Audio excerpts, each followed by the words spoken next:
চট্টগ্রাম বন্দর দেশের আমদানি রপ্তানি বাণিজ্যের একেবারে প্রাণকেন্দ্র এবং আমদানি রপ্তানি বাণিজ্যের প্রায় ৯২% সম্পূর্ণ হয় চট্টগ্রাম বন্দর দিয়ে।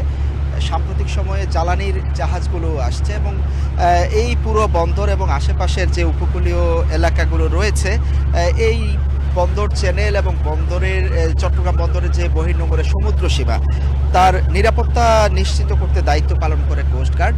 এবং কোস্টগার্ড সে দায়িত্ব কতটা ঝুঁকি নিয়ে পালন করে এবং কতটা নিশ্ছিদ্র নিরাপত্তা ব্যবস্থা তারা তৈরি করে, সেটি দেখাতেই মূলত আজকের এই মহড়ার আয়োজন।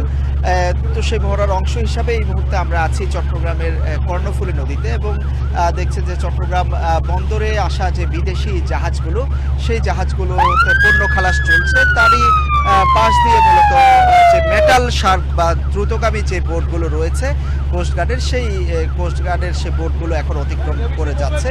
এবং আমরা জানি যে এই যে বিশাল সমুদ্র এলাকা এবং এই যে সমুদ্র বন্দর, এই পুরো এলাকাটি বিশেষ করে মিয়ানমারের সাথে যেই বাংলাদেশের নাফ নদী হয়ে যে সমুদ্র অঞ্চলটি, সেই অঞ্চলটির নিরাপত্তা জোরদার করতে হয়। বিশেষ করে নাফ নদী হয়ে যে বঙ্গোপসাগরের সমুদ্র এলাকা, সেখানে বাণিজ্য রয়েছে, চোরাচালান রয়েছে এবং মাদকের অন্যতম রুট হিসাবে সেটি খ্যাত। এবং প্রতিদিনেই বলা যায় এই সমুদ্র উপকূল বা অঞ্চল থেকে প্রচুর পরিমাণ ইয়াবা, আইস সহ মাদক ধরা পড়ে এবং চোরাচালানি আমরা দেখছি গত ২ বছর ধরে। বিশেষ করে বাংলাদেশের এই অংশ থেকে সিমেন্ট, সার, বিভিন্ন ভোগ্যপণ্য, বিশেষ করে মাছ ধরার যে ট্রলারগুলো রয়েছে, সেই ট্রলারগুলো হয়ে মিয়ানমার সহ মিয়ানমারে প্রবেশ করে এবং সেই ধরনের গত ২ বছর বেশ কিছু চালান বা চোরাচালান আমরা দেখেছি যে কোস্টগার্ডের পক্ষ থেকে ধরা হয়েছে। এবং আমরা এই যে বাঁশখালী এবং আনোয়ারার যে সমুদ্র উপকূল চট্টগ্রামে, সে উপকূলে জলদস্যুতা রয়েছে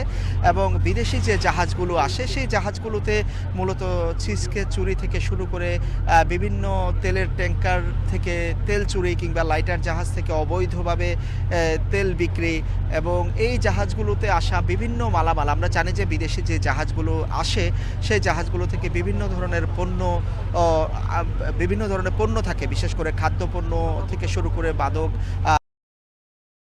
আসলে জাহাজে রাখা হয়। অনেক সময় সেই জাহাজে যারা নাবিক থাকেন, তাদের যোগসাজশেই মূলত এখানের কিছু অবৈধ বা অসাধু ব্যবসায়ী সেই পণ্যগুলো কিনে নিয়ে আসে এবং শুল্ক ফাঁকি দিয়ে সেগুলো দেশে প্রবেশ করায়। তো সেই ধরনের অপতৎপরতা ঠেকাতে এবং বিশেষ করে বহির্নোঙরে যে জলদস্যুতা, চোরাচালান, সেগুলো ঠেকানোর পাশাপাশি এই জাহাজগুলোতে আসা জাহাজগুলোর নিরাপত্তা নিশ্চিত করতে মূলত কোস্টগার্ড এবং নৌবাহিনী তাদের কাজ করে থাকে এবং দিনরাত ২৪ ঘন্টা একেবারে ৩৬৫ দিন সাগর উত্তাল থাকুক আর শান্ত থাকুক, তাদেরকে তাদের যে দায়িত্ব সেটি পালন করতে হয়। একটু জানিয়ে রাখি যে চট্টগ্রাম বন্দরে এখন প্রতি বছর, যদি এই বছরের কথা বলি, গত ১ বছরে এখন পর্যন্ত প্রায় ৪,২০০টিরও বেশি জাহাজ, বিদেশি জাহাজ পণ্য নিয়ে এসেছে। আগে যেখানে ৩,০০০ থেকে ২৭০০ থেকে ৩,০০০ বা ৩২০০ জাহাজ আসতো, তার পরিমাণ বেড়েছে।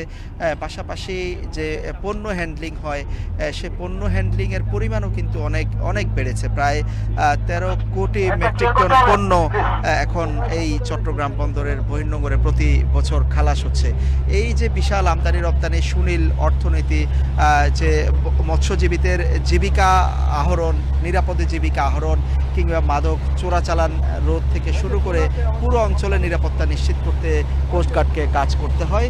অত্যাধুনিক বেশ কিছু মেটাল শার্ক আমরা দেখছি। মেটাল শার্কের পাশাপাশি অত্যাধুনিক কিছু জাহাজ রয়েছে।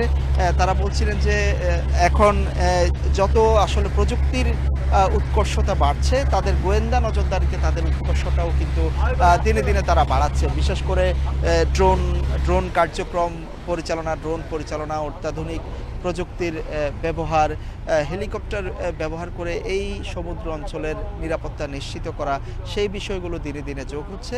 অত্যাধুনিক অনেক প্রযুক্তি এখন কিন্তু বেরিয়েছে।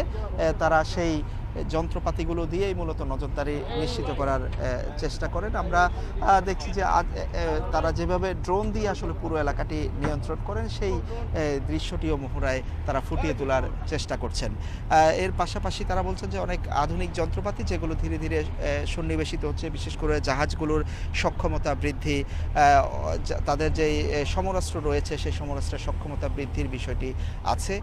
বিশেষ করে বাংলাদেশের যারা মৎস্যজীবী তারা অনেক সময় অভিযোগ করেন যে বাংলাদেশের যে বিশাল সমুদ্র সীমা, সেই সমুদ্র সীমায় পুরোটাতে আসলে বাংলাদেশ মৎস্য আহরণ করতে পারে না।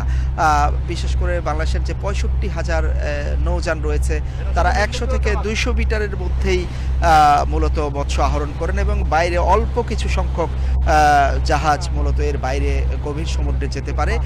ফলে এই সমুদ্র অঞ্চলের একটি বড় অংশ জুড়ে পার্শ্ববর্তী অনেক দেশের জাহাজ প্রবেশ করে। আমরা তার প্রমাণও পেয়েছি। শ্রীলঙ্কান জাহাজ কোস্টগার্ড, চট্টগ্রাম কোস্টগার্ড একসময় তাদের অভিযানে ধরেছিল। পাশাপাশি মিয়ানমারের বেশ কিছু জাহাজ তারা ধরেছে। ভারতের কিছু কিছু জাহাজ বাংলাদেশের জলসীমায় প্রবেশ করে মৎস্যজীবীরা মাছ আহরণ করে।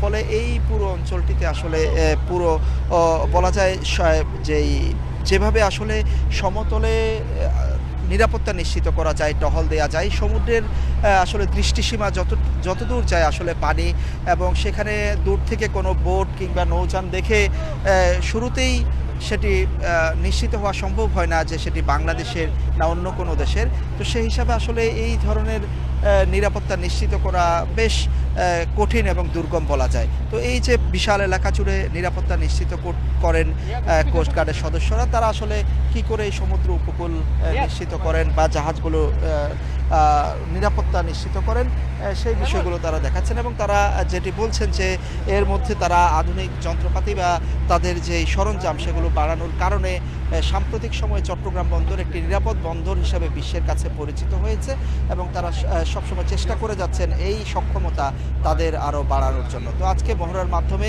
মূলত তারা সেটি কিভাবে করেন দিন রাত 24 ঘন্টা, সেই বিষয়টি আসলে ফুটিয়ে তুলছেন।